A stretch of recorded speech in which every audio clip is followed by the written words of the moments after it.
నమస్తే, welcome to filmy beat Telugu. నేను బబిత.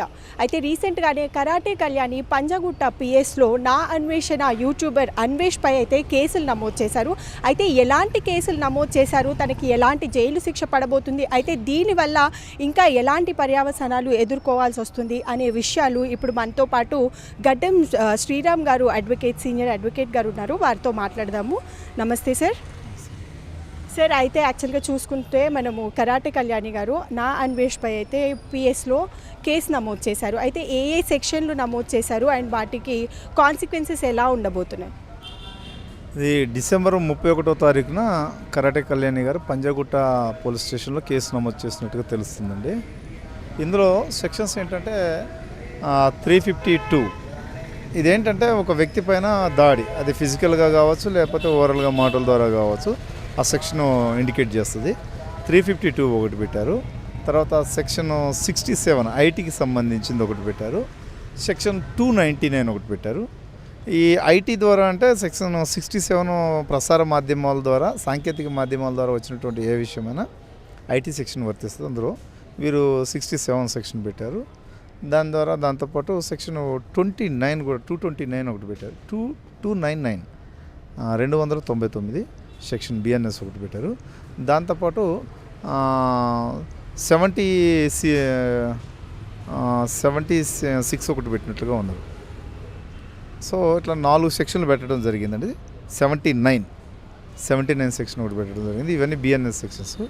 ఈ సెక్షన్స్ ప్రకారంగా ఏంటంటే ఒక వ్యక్తి పైన దూషణకు పాల్పడినట్లు, తర్వాత 79 సెక్షన్లో ఏంటంటే ఒక వ్యక్తి తను ఏది మాట్లాడినా అది చట్టబద్ధత కలిగి ఉన్నదని భావించి మాట్లాడితే అది వేరొకరికి కనుక ఇబ్బంది కలిగించినా, నష్టం చేసినా, వేరొకరిని దూషణ కిందికి వచ్చినట్లయితే అది కరెక్ట్గా పనిషబుల్ అఫెన్స్గా ఉంటుంది. కాబట్టి సెక్షన్ 79 పెట్టారు. అట్లనే 67 ఐటీ పెట్టారు. ఇట్లా 4 సెక్షన్ అప్రోప్రియేట్ సెక్షన్సే వాళ్ళు నమోదు చేయడం జరిగింది. ఈ సెక్షన్స్ ద్వారా ఏంటంటే ఇవి అరెస్ట్ చేసేంత గ్రీవియస్ ఉన్న సెక్షన్స్ కాదు వాస్తవానికి. కానీ ఇప్పుడు సమాజంలో జరుగుతున్నటువంటి కాంటెంట్ దృష్టి అంటే కొన్ని వర్గాలకి మనోభావాలు దెబ్బతినడమే కాదు, పర్టికులర్గా ఒక హిందూ మతానికి చెందినటువంటి గాడ్ రామ వైఫ్ని తిట్టినట్లుగా క్లియర్గా ఉంది. కాబట్టి అంటే ఆయన ఇంటెన్షన్ ఉన్నా లేకపోయినా అది క్లియర్గా ఏం చెప్తున్నారంటే వాళ్ళు ఇలా ఉన్నారు అలా ఉన్నారని ఒక వల్గారిటీ చూపే ప్రయత్నం జరిగింది ఆ మాటల్లో. కాబట్టి సో ఖచ్చితంగా అది పనిషబుల్ అఫెన్స్ అవుతుంది. సో ఇందులో పోలీసు వారు కరెక్ట్గా కాంటెంట్ అంతా కూడా తీసుకోవాల్సి ఉంటుంది. ఇప్పుడు నేను మాట్లాడినా ఇందులో తప్పుడు కాంటెంట్ మాట్లాడితే దాని మీద కూడా నోటీస్ చేస్తారు. నోటీస్కి రిప్లై ఇవ్వకపోతే వాళ్ళు ఆటోమేటిక్గా క్వశ్చన్ చేస్తారు. నోటీస్ రిప్లై రాకపోయినట్లయితే వాళ్ళు వారెంట్ రిలీజ్ చేస్తారు అండ్ ఎన్బిడబ్ల్యూ ఇష్యూ చేస్తారు. సో వాళ్ళు రిప్లై చెప్పాల్సి ఉంటుంది. కాంటెంట్ కూడా తీసేయాల్సినటువంటి అవకాశం అయితే ఉంటుంది ఇందులో. అయితే మనం చూసుకుంటే ఇప్పుడు నా అన్వేష్ అయితే మనకి ఇండియాలో లేడు, అవైలబిలిటీలో లేడు. సో ఇప్పుడు ఈయనని మీరు చెప్పినట్టుగా అరెస్ట్ చేసే అంత పెద్ద సెక్షన్స్ కాకపోయినా కూడా వాక్ స్వేచ్ఛ ఉంది అనే ఒక స్వతంత్రంతో ఏది పడితే అది మాట్లాడేయచ్చు, ఏది చెప్పినా జనాలు వింటారు అనే ధోరణిలో మాట్లాడేస్తున్నారు. అయితే ఇప్పుడు ఈ పర్సన్ని అరెస్ట్ చేయాలి అని అంటే అక్కడ బయట దేశంలో ఉన్నాడు కాబట్టి ఎలాంటి ప్రాసెస్ తీసుకుంటారు? ఇందులో సెక్షన్ 10 క్లాస్ 3 అండి. దాని ప్రకారంగా మనం ఏం చేస్తామంటే ఫస్ట్ పోలీస్ వారు ఏం చేయాల్సి ఉంటుందంటే నోటీస్ ఇస్తారు. నోటీస్కి రిప్లై చెప్పకపోతే కోర్టు ద్వారా అప్రోచ్ అయ్యి ఎన్బిడబ్ల్యూ ఇష్యూ చేస్తారు. ఎన్బిడబ్ల్యూ ఇష్యూ అయిన తర్వాత వాళ్ళకి ఎన్బిడబ్ల్యూ పెండింగ్లో ఉండగా వాళ్ళు అటెండ్ అవ్వట్లేదు, విచారణకి సహకరించట్లేదు, విచారణ నుంచి తప్పించుకుంటున్నారు, ఈ కేసు నుంచి కంప్లీట్గా తప్పించుకునే ఉద్దేశంతో ఇతర దేశాల్లో ఉంటున్నారు అని చెప్పి కనుక పోలీసు వారు కోర్టు వారికి పబ్లిక్ ప్రాసిక్యూటర్ ద్వారా నివేదించేసి వాళ్ళు ఏం చేస్తారనంటే పాస్పోర్ట్ ఆఫీసర్కి వాళ్ళు ఇన్ఫర్మేషన్ ఇస్తారండి. పాస్పోర్ట్ ఆఫీసర్కి ఇచ్చేసి ఆఫీసర్ ద్వారా ఏం చేస్తారంటే పాస్పోర్ట్ ఆఫీసర్కి ఇన్ఫర్మేషన్ ఇచ్చి పాస్పోర్ట్ సస్పెండ్ చేయాలని కోరుతారు. వన్స్ పాస్పోర్ట్ సస్పెండ్ అయిన తర్వాత మరొక ప్రాసెస్ ఏముంటుందంటే ఎల్ఓసి నోటీస్ రిలీజ్ చేయాలి. ఎల్ఓసి నోటీస్ ఇచ్చే ముందర ఏం చేయాలంటే కేంద్ర హోంశాఖకి వాళ్ళు ఇన్ఫర్మేషన్ ఇచ్చి కేంద్ర హోంశాఖ దగ్గర నుంచి ఎల్ఓసి లుకౌట్ నోటీస్ ఇస్తారు. లుకౌట్ నోటీస్ ఇచ్చిన తర్వాత పాస్పోర్ట్ క్యాన్సిల్ అయిపోతుంది. కాబట్టి అప్పుడు ఏం చేస్తారంటే ఎంబసీకి కానీ ఇతర దేశాల్లో ఉన్న ఎంబసీకి మన ఎంబసీకి ఇన్ఫర్మేషన్ ఇస్తారు. ఇచ్చిన తర్వాత ఆ ఎంబసీ వారి దగ్గర నుంచి ఇన్ఫర్మేషన్ ఇచ్చి వాళ్ళకి మనకి ఖైదీలని అప్పగించేటటువంటి ఒప్పందం ఉంటే ఖచ్చితంగా ఆ ఒప్పందంలో భాగంగా అతను అరెస్ట్ చేస్తారు. It will take time but action should be there అనమాట. కొంచెం టైం తీసుకుంటుంది కానీ యాక్షన్ అయితే జరుగుతుంది అందులో లీగల్గా. ఓకే సార్, అయితే ఇప్పుడు సోషల్ మీడియాని పాజిటివ్గా యూజ్ చేసుకునే వాళ్ళు ఉన్నారు, నెగిటివ్గా యూజ్ చేసుకునే వాళ్ళు ఉన్నారు. అయితే ఇట్లాంటి ఇన్ఫ్లుయెన్సెస్ మాటలు చాలా ఎక్కువగా విని ప్రేరేపితమయ్యే జనాలు కూడా మనం చాలా చూస్తున్నాం. సో దీన్ని కంట్రోల్లోకి తీసుకురావాలి అంటే ఏవైనా ఉంటాయా దీంట్లో?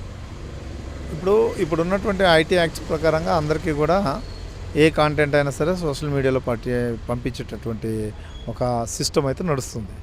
సో ఇది మనకున్నటువంటి ఎవ్రీ సిటిజన్కు ఉన్నటువంటి రైట్ గాను లేకపోతే ఫ్రీడమ్ స్పీచ్ గాను ఉంటుంది. అయితే ఇక్కడ ఏం చేయాలంటే ఇలాంటి కాంటెంట్ వచ్చినటువంటి వాటిపైన కేంద్ర ప్రభుత్వం తక్షణ చర్యల్లో భాగంగా దాన్ని ఆ సైట్ని లేదా ఆ క్యాండిడేట్ ఇచ్చేటటువంటి వెబ్సైట్ని క్లోజ్ చేయొచ్చు. ఇప్పుడు ఈ కాంటెంట్ మీద కేంద్ర ప్రభుత్వం ఇనిషియేట్ తీసుకుంటే చేయొచ్చు. ఎందుకనంటే అతను ఎక్కడెక్కడో అన్వేష్ గారికి సంబంధించి ఇతర వీడియోల్లో కూడా చాలా వల్గారిటీ మాటలు అనేవి వస్తున్నాయి. ఇది సొసైటీకి ఎట్టి పరిస్థితుల్లో కూడా బ్యాడ్ కాంటెంట్ ఇచ్చినట్టే. ఇంకా చెప్పాలంటే యూజర్స్ మొత్తాన్ని కూడా వాళ్ళు ఇచ్చేటటువంటి ప్రతి కాంటెంట్ని చూసేందుకు అట్లా మార్చేస్తున్నారు. ఏ ఒక్కరు మాట్లాడినా సరే సొసైటీలో వాళ్ళు ఏదో చరిత్ర మాట్లాడుతున్నారనో లేకపోతే వాళ్ళకేదో సిద్ధాంతాలు తెలుసనో లేకపోతే వాళ్ళకి ప్రతి ఒక్క థియరీ గురించి రామాయణాలు అవ్వచ్చు, మహాభారతం అవ్వచ్చు, లేకపోతే ఇండియన్ కాన్స్టిట్యూషన్ అవ్వచ్చు, ప్రతి దాని పరిధి వాళ్ళకి తెలుసు అన్నట్లుగా ఫీల్ అయిపోయినట్లుగా బిల్డప్ ఇస్తున్నారు.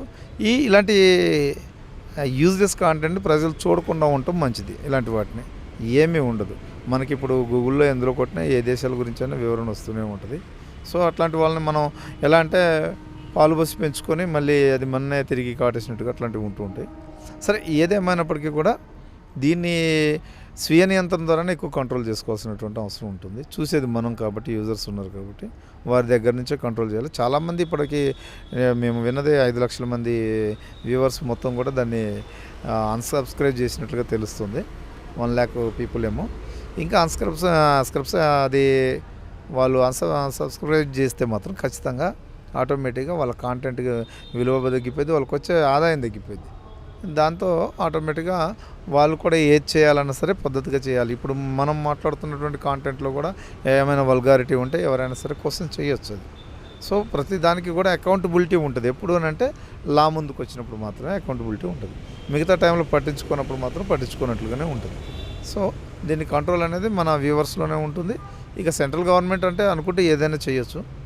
సో అది సెంట్రల్ గవర్నమెంట్ మనకున్నటువంటి ప్రివిలేజెస్ని బట్టి చాలా వాటిని వదిలేయటం జరుగుతుంది. అది చూసుకొని వాళ్ళు కూడా నిత్యం కూడా చాలా బ్యాడ్ కాంటెంట్ వస్తూ ఉంటుందండి. చాలా బ్యాడ్ కాంటెంట్ అసలు డిపార్ట్మెంట్ వాళ్ళు అందరూ కూడా కరెక్ట్గా పనిచేయాల్సినటువంటి అవసరం ఉంది. ఎందుకనంటే క్లియర్గా ఏమని చెప్తారనంటే ఒక ఫీమేల్ పిక్చర్ పెడతారు, ఇంత ఏజ్, ఇలా ఉన్నారు, ఫ్రీగా ఉన్నారు. ఇట్లాంటి కాంటెంట్ చాలా యూత్ని చెడగొడుతుంది. ఈ ప్రభుత్వము అలాగే డిపార్ట్మెంట్ వాళ్ళందరూ కలిసి ఇలాంటి కాంటెంట్ ఉన్న వాటన్నిటిపైన కూడా శ్రద్ధ పెట్టి దాని వెనకాల ఏదో క్రైమ్ జరుగుతుంది, దానిపైన శ్రద్ధ పెట్టాలి. వాస్తవానికి మనకున్నటువంటి డిపార్ట్మెంట్కి ఇచ్చినటువంటి ఇన్ఫ్రాస్ట్రక్చర్ కూడా చాలా తక్కువ. ఐటీ డిపార్ట్మెంట్లో చాలా తక్కువ ఉంటారు. క్రైమ్ ఇన్వెస్టిగేషన్లో పోలీసులు స్టేషన్కి డిఐ డిపార్ట్మెంట్కి అంతా 3-4 కంటే ఎక్కువ ఉండరు. వాళ్ళకి హెక్టిక్ వర్క్ ఉంటుంది. ఇప్పుడున్న పోలీసులకి ఒక 70,000 పోలీసులు ఉంటే దానికి డబుల్ ఉండాలి. ఇక్కడ 1,50,000 మంది పోలీసులు ఉండాలి. సో తక్కువ మంది ఉండటం వల్ల కూడా ఇలాంటి క్రైమ్లు ఎక్కువ జరుగుతున్నాయి. ఇవి వైట్ కాలర్ నేరాలుగా ప్లస్ ఐటీతో మిళితమై ఉండటం ద్వారా డైరెక్ట్గా డిపార్ట్మెంట్ వాళ్ళు అప్రోచ్ అవ్వడం కూడా కొన్నిసార్లు వీలు ఉండట్లేదు. ఇవి